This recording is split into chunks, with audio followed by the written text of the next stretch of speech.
I've been riding gravel bikes like this one here for about 10 years or so, and today I'm going to share 5 reasons I think they're amazing and why you should definitely consider one if you haven't yet in 2024. They're fun, accessible, great comfort, good for road, off-road, bike packing. They can do everything. One of the biggest appeals of a gravel bike is how damn versatile they are.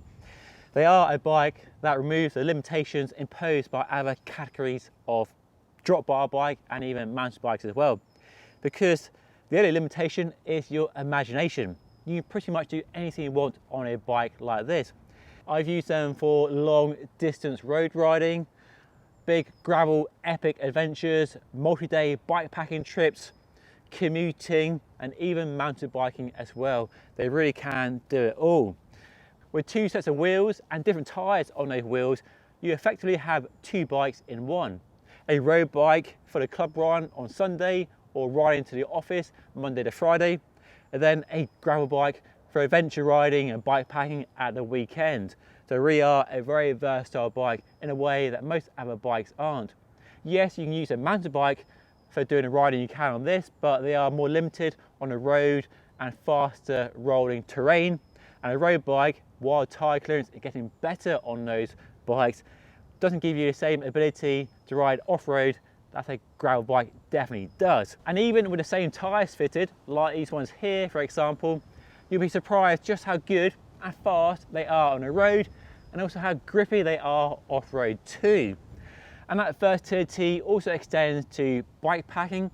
You can fit bags, racks, and do a multi-day adventure across the French Alps or wherever you might want to go adventure riding. You can go commuting with a rack for your laptop and bits and bobs in there. You can go touring with some mud guards, so mud guard mounts on a bike too. So really, there are many bikes in one.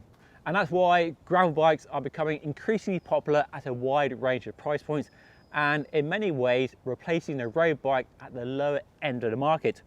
Because why buy a road bike with skinny tyres and a stiff frame when you're just riding around your country lanes at a modest speed, when you have a bike like this with chunky tyres and the option to fit mud guards and bags and more comfort, low range gears, and that more accessible geometry and fit, and have a bike that actually works for the riding you do rather than compromise your experience of cycling, as many race bikes can do.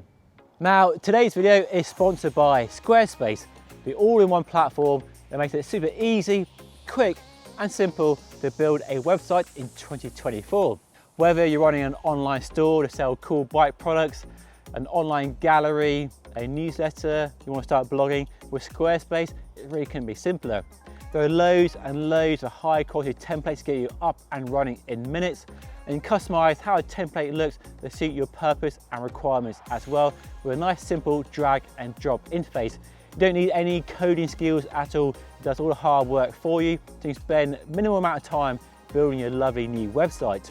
And there are loads of plugins to get the most out of your website as well.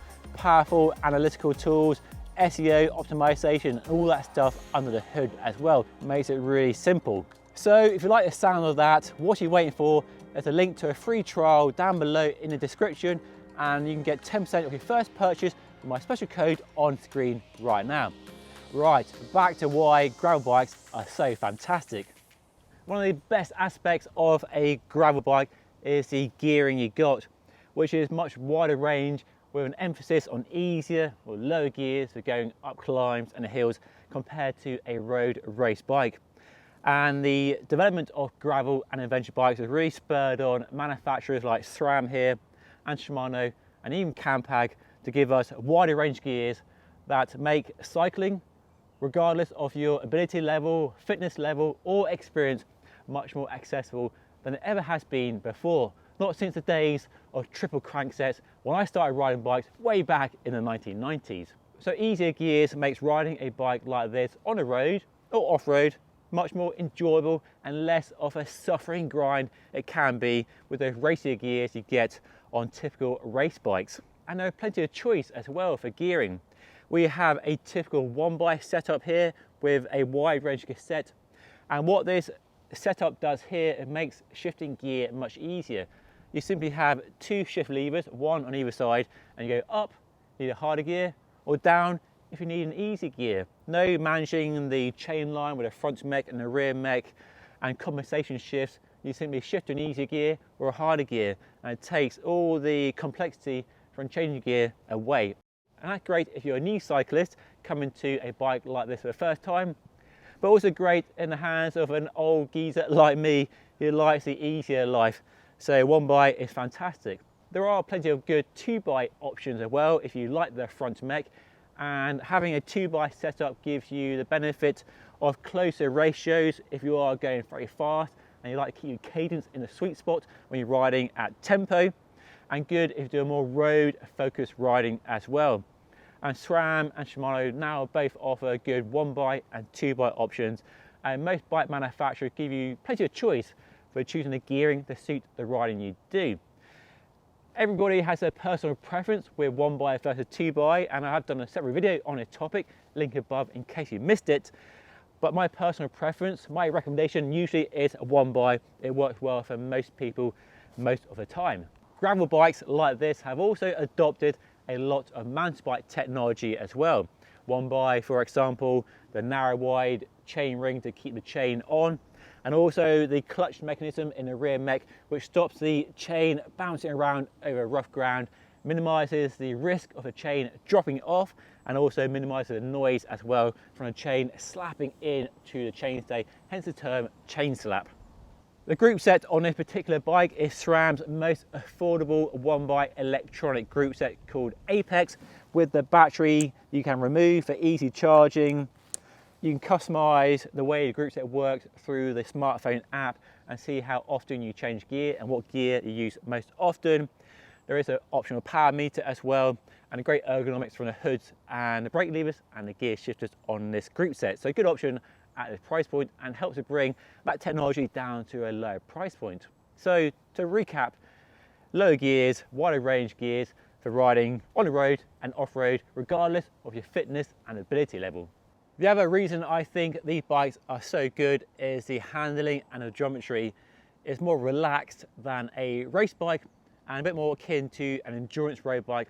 And many gravel bikes are now taking inspiration from mountain bikes in the geometry in terms of the head angle, the wheelbase and the reach and the stem length. And all those differences compared to a race bike make these bikes both more accessible for a wider range of people and make them more fun when you're riding off-road and even on-road as well.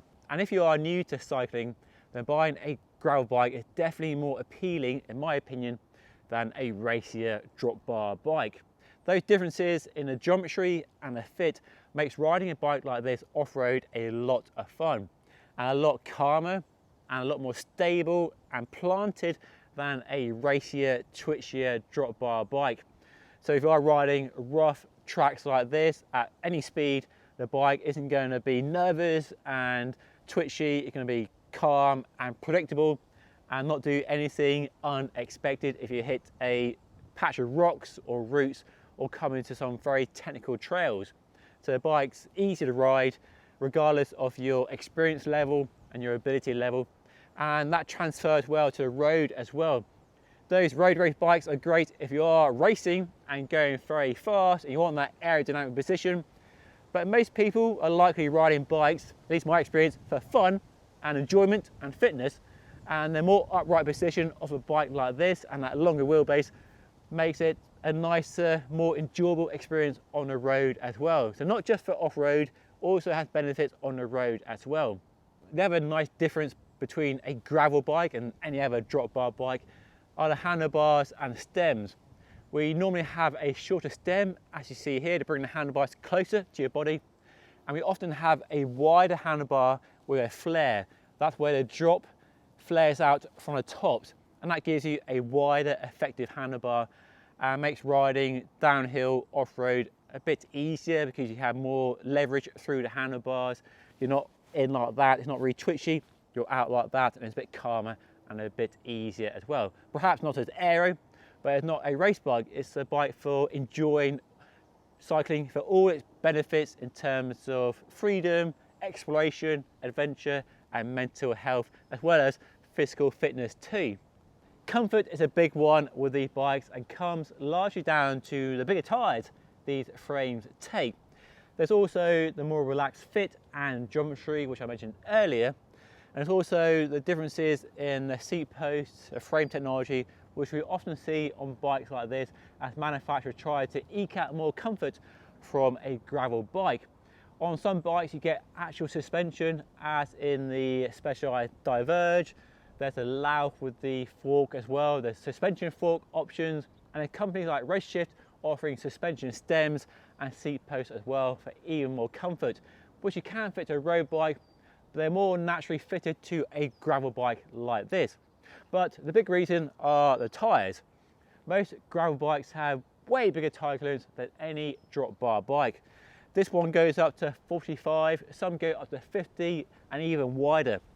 This is a 40mm wide tyre, which is a popular option for many gravel bikes, but I personally prefer a 45 these days because you get more comfort, more cushioning from a bigger volume. You can also run slightly lower pressures to really ramp up the comfort even more and get more traction when you're riding in the gloopy conditions I have to deal with here in the UK. And after some 10 years of development, there are now lots of choices of good quality tyres from lots of companies to suit the full array of riding that gravel is these days. From smooth dirt in Colorado to mud and roots here in the UK to the rocks of the Italian Alps. Wherever you ride, there is a tyre to suit your requirements. And a lot of tyres strike a nice balance between being fast on the road with a smooth centre section as we have here, and then also more aggressive shoulder knobs here to give that traction and grip when you're riding in more slippery conditions and leading the bike over into corners. But by far the biggest reason I love gravel bikes so much and why I urge you to try one is because they put the fun back into cycling that for many people has been lost in that pursuit of speed and FTPs and glory through suffering and so on. And take me right back to that simple joy of riding a bike I experienced when I was a teenager back in the 1990s. They let you ride anywhere. You're not always on the right bike, but you're never on the wrong bike. You can ride down a road at a nice pleasant speed and then see a small trail into the woods, and off you go. You're in the wilderness like this, exploring, following your nose, and then back on the road and linking it all together. You can pretty much ride over any terrain. Even mountain bike trails full of rocks and technical features can be managed on a bike like this. They do have the limits, and there are times when a mountain bike will be better, but often you can get down surprisingly rough trails on a bike like this, especially with bigger tyres, and if you go for a suspension fork. But it's still a gravel bike, it's still a drop bar bike, and has all that speed you want on the road and smoother gravel as well, where a mountain bike, in my experience, isn't quite as speedy. So that's why I've loved riding these bikes so much for the last 10 years, why I constantly bang on about them here on Just Ride Bikes, and why they are definitely not a fad and are here to stay. And I'll be riding these bikes for the next 10, 20 plus years, hopefully, fingers crossed. So yes, fun with capital letters is the reason these bikes are so fantastic. So what are you waiting for? Go and try one, get a demo ride on a bike, or try your friends and see what you think of it.